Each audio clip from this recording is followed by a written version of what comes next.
नमस्कार, exam happy by Jharkhand channel में आपका स्वागत है। तो दोस्तों जुड़ चुका हूं मैं यहां पर आपके लिए जेटेट परीक्षा 2025-26 की तैयारी को लेकर के। तो आप सभी जेटेट का परीक्षा देने के लिए तैयार होंगे।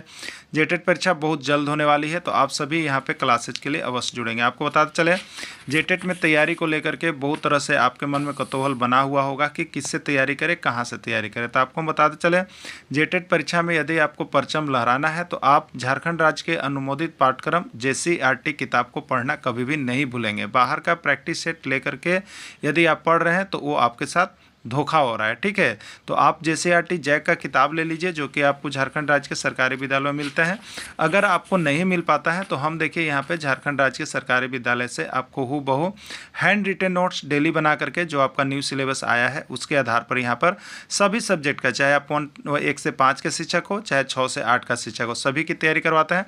आप घर बैठे यहाँ पर क्षेत्रीय भाषा छोड़ करके सभी सब्जेक्ट का केवल 500 रुपये में तैयारी कर सकते, जिसके लिए देखिए यहाँ पर आपको मोबाइल नंबर दिया गया है 9631054226 पर आप संपर्क करके यहाँ से सभी कोर्सेज परचेज भी कर सकते हैं, तैयारी भी कर सकते हैं। बहुत सारे कोर्सेज बन गए हैं, तो आप अवश्य संपर्क कर लेंगे। घर बैठे ही तैयारी यहाँ से हो जाएगी। चलिए देखते हैं आगे। वो है आपका बाल विकास की अवधारणा और अधिगम से उसका संबंध। बाल विकास की अवधारणा और अधिगम से उसका संबंध, ठीक है।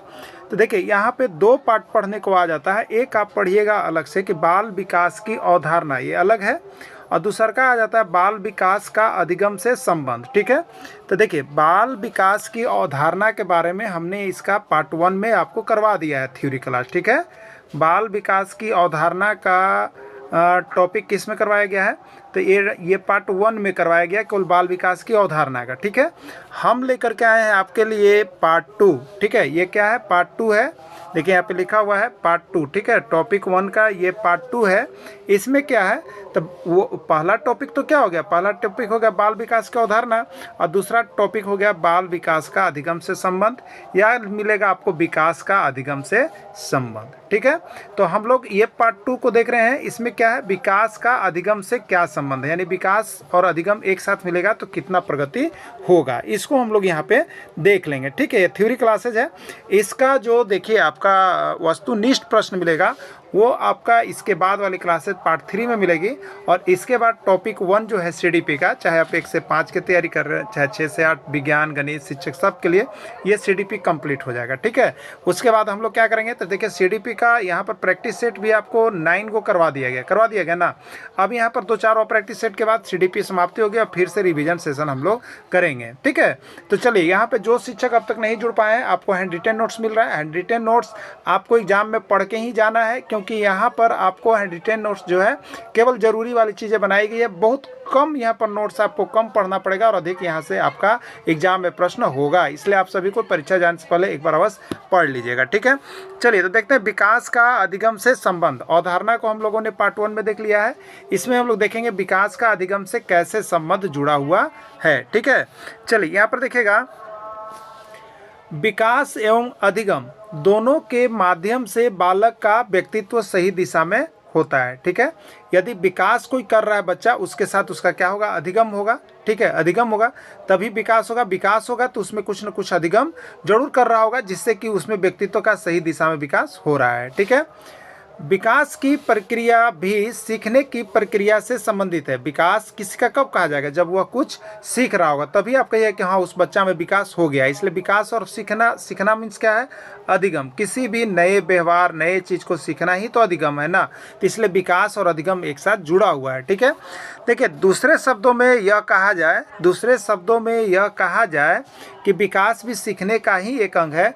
विभिन्न प्रकार के विकास एवं अधिगम से उसके संबंध को निम्नलिखित रूप से स्पष्ट किया जा सकता है। विकास और अधिगम के संबंध को हम देखेंगे तो विभिन्न रूप से स्पष्ट आपको हो जाएगा, उसको स्पष्ट किया जा सकता है। तो कैसे कैसे कर सकते हैं, देखिए यहाँ पर आपको हमने पॉइंट बना दिया है।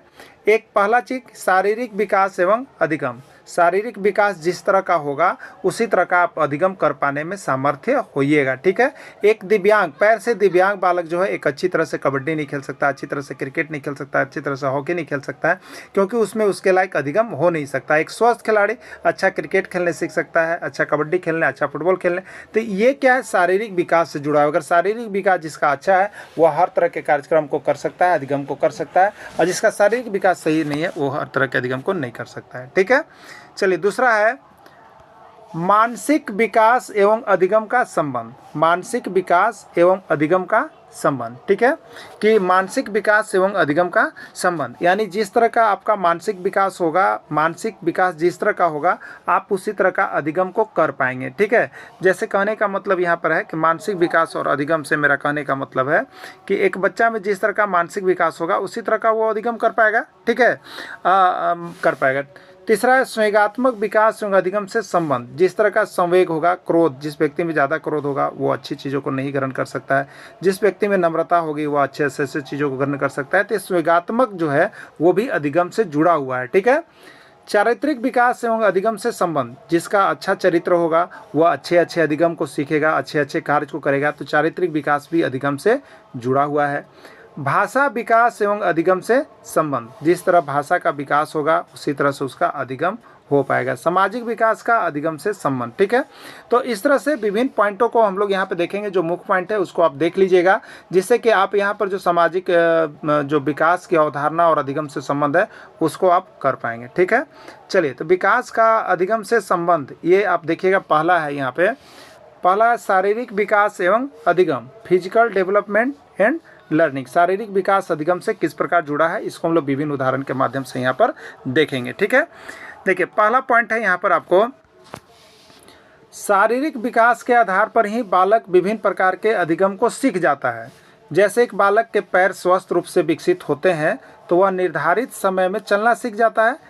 इसके विपरीत जब उसका पैर स्वस्थ रूप से विकसित नहीं होता है तब वह चलना नहीं सीख पाता है। ठीक है, तब वह चलना नहीं सीख पाता है। तो इसलिए शारीरिक विकास का जुड़ाव किससे है, उसका अधिगम से जरूर है। ठीक ना, तो इसको आप समझ पाएँ कि शारीरिक विकास किस तरह से अधिगम से जुड़ा हुआ है। चलिए दूसरा और पॉइंट को हम लोग शारीरिक विकास से समझने का प्रयास करेंगे। यहाँ पर देखिए, यहाँ पर है शारीरिक विकास के आधार पर ही बालक विभिन्न प्रकार के खेलों का अधिगम सीख पाता है। जैसे क्रिकेट के खेल के लिए बालक के हाथ एवं पैर तथा आंखों की दृष्टि का पूर्ण रूप से विकास होना चाहिए, तभी वह खिलाड़ी बन सकता है, अन्यथा नहीं बन सकता है। तो देखिए, अगर शारीरिक विकास अच्छा है तो वह एक अच्छा खिलाड़ी बन सकता है। यानी खिलाड़ी बनने के लिए उसका शारीरिक विकास अच्छा होना चाहिए, क्रिकेट सीखने के लिए उसका शारीरिक विकास अच्छा होना चाहिए। इसलिए विकास और सीखना मीन्स अधिगम एक दूसरे से जुड़े हुए हैं। ठीक है, चलिए नेक्स्ट है शारीरिक विकलांग बालक को अनेक कार्य सीखने में बाधा उत्पन्न होती है। जैसे हाथ एवं पैर से विकलांग बालक कबड्डी, क्रिकेट जैसा खेल नहीं खेल पाता, इसलिए शारीरिक विकास से अधिगम जुड़ा हुआ है। ठीक है, शारीरिक विकलांग वाले जो बालक होते हैं उसको विभिन्न प्रकार के कार्य सीखने में बाधा उत्पन्न होती है। जैसे हाथ और पैर से जो विकलांग बालक होगा वो कबड्डी, क्रिकेट नहीं खेल सकता है, इसलिए वह शारीरिक विकास जो है अधिगम से जुड़ा हुआ रहता है। ठीक है, चलिए अगला है, दूसरा पॉइंट हम लोगों ने लिया था यहाँ पर विकास के लिए, मानसिक विकास एवं अधिगम से संबंध। मानसिक विकास किस प्रकार अधिगम से जुड़ा हुआ है इसको हम लोग देखेंगे, मेंटल डेवलपमेंट एंड लर्निंग। ठीक है, देखिए मानसिक विकास एवं अधिगम का संबंध भी घनिष्ठ माना जाता है, क्योंकि विद्यालय में संपन्न होने वाली गतिविधियों में बालक शारीरिक एवं मानसिक रूप से क्रियाशील होता है। ठीक है, अतः किसी भी कार्य को करने के लिए मानसिक रूप से स्वस्थ होना अति आवश्यक है। अगर बच्चा मानसिक रूप से स्वस्थ है तो वह सभी अधिगम में अच्छे तरह से जुड़ेगा और अच्छे तरह से क्रियाकलाप करेगा, सभी गतिविधियों को अच्छे तरह से करेगा। इसलिए सीखना जो है विकास मानसिक विकास से जुड़ा हुआ है। मानसिक विकास अच्छा है तो आप किसी कार्य को स्वस्थ रूप से कर सकते हैं। ठीक है, चलिए नेक्स्ट है, बालक शारीरिक रूप से विकलांग है लेकिन मानसिक रूप से स्वस्थ है, तो ऐसे स्थिति में मानसिक रूप से स्वस्थ बालक अन्य बालक की तुलना में ज़्यादा अधिगम कर पाता है। ठीक है, मान लीजिए एक बालक है वो शारीरिक रूप से विकलांग है, ठीक है, लेकिन वह क्या है, एक मानसिक रूप से स्वस्थ है, मानसिक रूप से स्वस्थ है लेकिन शारीरिक रूप से विकलांग है। तो ऐसे स्थिति में जो बालक मानसिक रूप से स्वस्थ है वो अन्य बालक की अपेक्षा ज़्यादा अधिगम कर पाएगा, ज़्यादा कुछ वो सीख पाता है। ठीक है, चलिए नेक्स्ट पॉइंट है, मानसिक विकास की प्रक्रिया सामान्य रूप से छात्रों को प्रत्येक क्रिया के सीखने में सहायता करती है। मानसिक अभाव के विकास में बालक मानसिक मंद माना जाता है, जिसकी सीखने की प्रक्रिया भी मंद होती है। अतः मानसिक विकास अधिगम को सीखने के लिए परम आवश्यक है। अगर कोई बच्चा मंद बुद्धि का है तो उसका अधिगम भी मंद होगा, अगर कोई बच्चा तीव्र बुद्धि का है तो उसका अधिगम भी तीव्र होगा। इसलिए मानसिक विकास जो है अधिगम से जुड़ा हुआ है। ठीक है, चलिए अब देखिएगा यहाँ पर कल्पना, चिंतन एवं तर्क शक्ति तीनों के द्वारा सीखने की प्रक्रिया में महत्वपूर्ण योगदान दिया जाता है। इन तीनों को मानसिक विकास के लिए अति आवश्यक किया जाता है। ठीक है, किसी कल्पना करना है, कोई चिंतन करना है, कोई तर्क शक्ति देना है, ये तीनों के लिए मानसिक विकास स्वस्थ होना बहुत ही अच्छा है। ठीक है, अब देखिएगा संवेगात्मक विकास एवं अधिगम। संवेगात्मक विकास एवं अधिगम, ठीक है, संवेगात्मक विकास का भी अधिगम से महत्वपूर्ण संबंध होता है। संवेगात्मक विकास के अभाव में सीखने की प्रक्रिया संभव नहीं है। अगर बच्चा में संवेगात्मक विकास नहीं है तो उसमें सीखने की प्रक्रिया संभव नहीं है। ठीक है, संवेगात्मक विकास के आधार पर ही बालक उन क्रियाओं को शीघ्रता से सीखता है जो कि उसकी मूल प्रवृत्तियों की पूर्ति करती है। जैसे बालक बड़ा होने पर, भूख लगने पर खाना खाने सीख जाता है। ठीक है, देखिए यहाँ पर संवेगात्मक विकास किस तरह से हो रहा है कि बालक बड़ा होगा, उसको भूख लगेगा तो वह क्या होगा, धीरे धीरे खाना खाने सीखेगा। यानी भूख लगने पर वह खाना खाने सीख जाता है। ठीक है, भूख लगने पर वह खाना खाने सीख जाता है। ठीक है, अब देखिएगा यदि बालक की भूख लगने पर खाना खाने सीख जाता है, यदि बालक की भूख को ही समाप्त कर दिया जाए तो वह खाना बनाने नहीं सीख पाएगा और न ही खाना खाने सीख पाएगा। ठीक है, इसलिए संवेग का जो है जुड़ाव आपका अधिगम से होता है। अगर उसमें खाना खाने की प्रवृत्ति है तो वह खाना बनाना भी सीख जाएगा और खाना खाने भी सीख जाएगा। तो इस तरह से उसमें जो संवेदना आएगा वह उस तरह का काम करने लगता है। ठीक है, चलिए नेक्स्ट, इसी संवेदना के और आधार पर हम समझेंगे। संवेगात्मक स्थिरता के आधार पर ही बालक एक दूसरे व्यक्तियों को सम्मान करना सीख जाता है। देखिए बालक के अंदर संवेग चल रहा था कि यह हमारे बड़े हैं तो इनको क्या करना चाहिए, सम्मान देना चाहिए। ठीक है, तो ये बच्चा क्या हो रहा है, सीख रहा है, सम्मान देना सीख रहा है। किसके आधार पर, संवेग के आधार पर।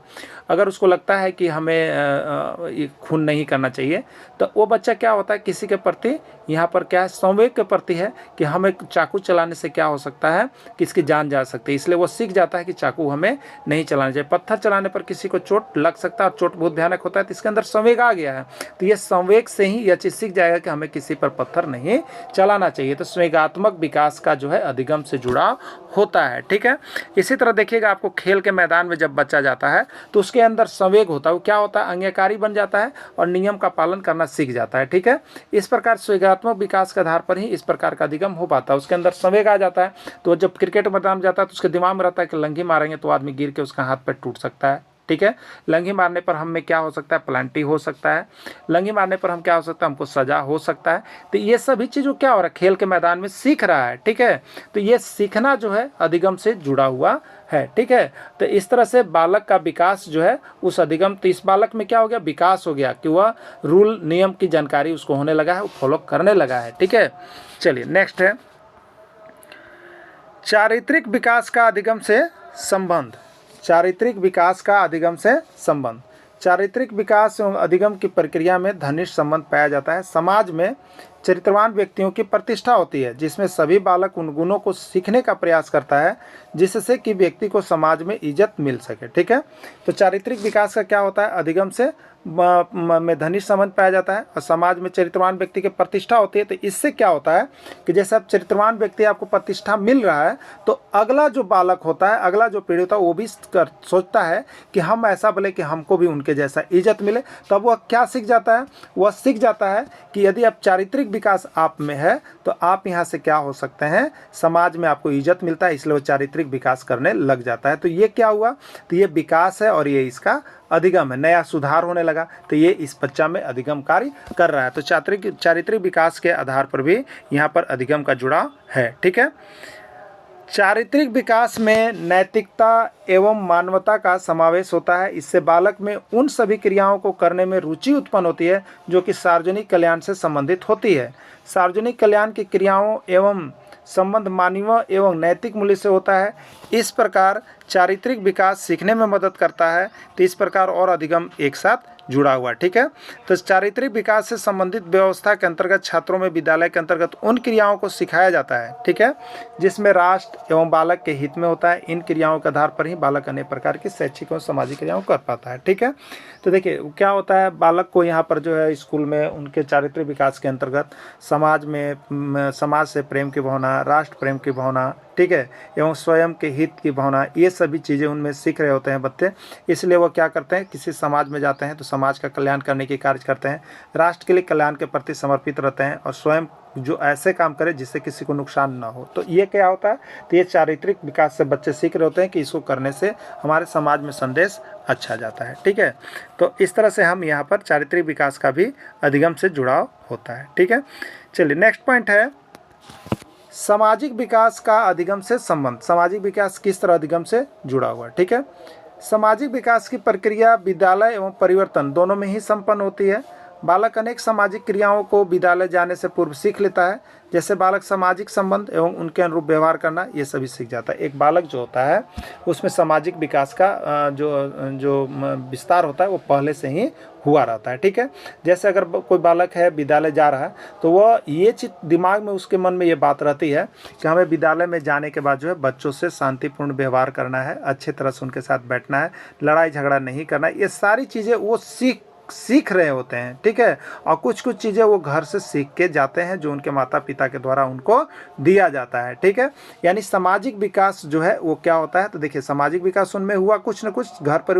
सामाजिक विकास तो आपको घर से बाहर भी हो रहा है और घर के अंदर भी हो रहा है। तो घर के अंदर जो ही बच्चे में सामाजिक विकास हुआ वो क्या हुआ, यहाँ अधिगम से जुड़ गया। अधिगम मतलब कि हमें किसी को मारना नहीं चाहिए, हमें किसी को पीटना नहीं चाहिए, हमें शिक्षक का सम्मान करना चाहिए, हमें बच्चों का सम्मान करना चाहिए। तो ये जो है सामाजिक विकास घर से मिला, परिवार से, और वह इन सारा अधिगम को करने सीख गया। इसलिए सामाजिक विकास जो है आपका अधिगम से जुड़ा हुआ है। ठीक है, सामाजिक विकास की प्रक्रिया में बालकों द्वारा अपने विभिन्न संवेगों का प्रदर्शन किया जाता है तथा दूसरे के संवेगों का सम्मान किया जाता है। इस प्रकार सीखने सिखाने की प्रक्रिया संपन्न हो जाती है। ठीक है, बालकों में क्या होता है, विभिन्न प्रकार का संवेग दिखाया जाता है, रोना, चिल्लाना, क्रोध करना, और इसका जो परिणाम होता है वो दूसरे के संवेग को देख करके सीख जाता है कि अगर बच्चा जो है विद्यालय में शांत दृष्टि से बैठा हो तो उसको शिक्षक अधिक सम्मान देते हैं। अगर बच्चा जो है ज़्यादा हल्ला गुल्ला कर रहा है तो वह डांट भी सुनता है। तो इससे बच्चा सीख रहा है कि अगर हम शांत से बैठेंगे तो क्या होगा, हमें सम्मान मिलेगा, हमें मारा नहीं जाएगा। अगर हम शांत से नहीं बैठेंगे तो हमें पिटाई किया जा सकता है, हमें डांटा जा सकता है। तो इस तरह सामाजिक विकास जब वो घर से जाता है तो यहाँ पर स्कूल के अंदर कर रहा होता है, सीख रहा होता है। इसलिए सामाजिक विकास जो है अधिगम से जुड़ा हुआ है। ठीक है, सामाजिक विकास की प्रक्रिया के आधार पर भी कर्तव्य एवं दायित्व दोनों का बोध बालकों को होता है, जिसके परिणाम स्वरूप बालक विभिन्न प्रकार की क्रियाओं को सीखता है जो कि उससे एक कुशल नागरिक एवं सामाजिक सदस्य के रूप में विकसित करती है। ठीक है, उसे कुशल नागरिक और एक सामाजिक सदस्य के रूप में विकसित कर रहा होता है। इस तरह से सामाजिक विकास जो है अधिगम से जुड़ा हुआ है। ठीक है, इस तरह से यहाँ पर दो पार्ट आपको पढ़ना है ना, विकास की एक अवधारणा पढ़ना है जो कि आपको पार्ट 1 में हमने करवाया, और विकास का अधिगम से संबंध पार्ट 2 में करवाया, और थर्ड पार्ट आपका आएगा यहाँ पर वस्तुनिष्ठ प्रश्न। ठीक है, उसको आप लोग कर लीजिएगा। यहाँ से बाल विकास के सभी टॉपिक समाप्त हो जाएंगे। और जो शिक्षक चाहते हो कि हम बाल विकास का हर PDF हैंड रिटेन नोट्स ले लें तो 150 रुपये में आप यहाँ से परचेज करके पढ़ सकते हैं। ठीक है, चलिए भाषा विकास एवं अधिगम से उसका संबंध क्या है। भाषा विकास की सर्वोत्तम स्थिति में बालक अपनी मातृभाषा के आधार पर ही अन्य भाषाओं के बारे में सीखता है। जैसे हिंदी किसी छात्र की मातृभाषा है तो वह अंग्रेजी भाषा का ज्ञान आसानी से सीख लेता है। ठीक है, जैसे अगर कोई भाषा का मदर टंग जो है हिंदी है तो वह अंग्रेजी भाषा को आसानी से सीख पाएगा। ठीक है, अंग्रेजी भाषा को आसानी से सीख पाता है क्योंकि हिंदी से वो अंग्रेजी कर लेता है। इसलिए पहले बच्चे को अपनी मातृभाषा में सीखना चाहिए, फिर किसी दूसरे भाषा को सीखना बहुत ही आसान हो जाता है। इस तरह से भाषा जो है वो अधिगम से जुड़ा हुआ है, सीखने से जुड़ा हुआ है। ठीक है, भाषाई विकास के आधार पर ही बालक विभिन्न प्रकार की कविताओं एवं कहानियों को याद करता है। इन कहानी एवं कविताओं के आधार पर ही बालक गणित एवं विज्ञान जैसे जटिल विषयों को सरलता से आत्मसात कर लेता है। ठीक है, भाषाई विकास के आधार पर बालक क्या करता है, विभिन्न प्रकार के कविताओं एवं कहानियों को याद करता है, और इन कहानी एवं कविताओं के आधार पर ही बालक गणित एवं विज्ञान जैसे जटिल विषयों को सरलता से आत्मसात करता है। ठीक है,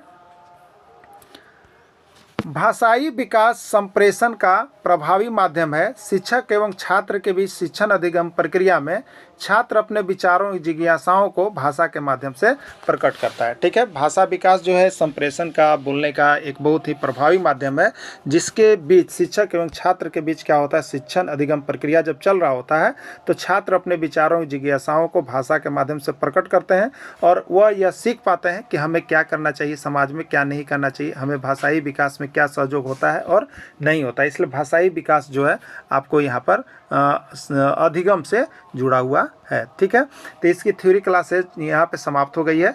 अब इसका हम लोग वस्तुनिष्ठ प्रश्न को देखेंगे और आगे जो है आपका पार्ट 3 आएगा। इस तरह से CDP में देखिए आपको जितने भी चैप्टर दिए गए हैं वो आपको यहाँ पर कंप्लीट कर दिया गया है। आप सभी यहाँ से CDP का नोट्स लेके पढ़ सकते हैं। वीडियो के अंत तक जुड़े रहें। धन्यवाद।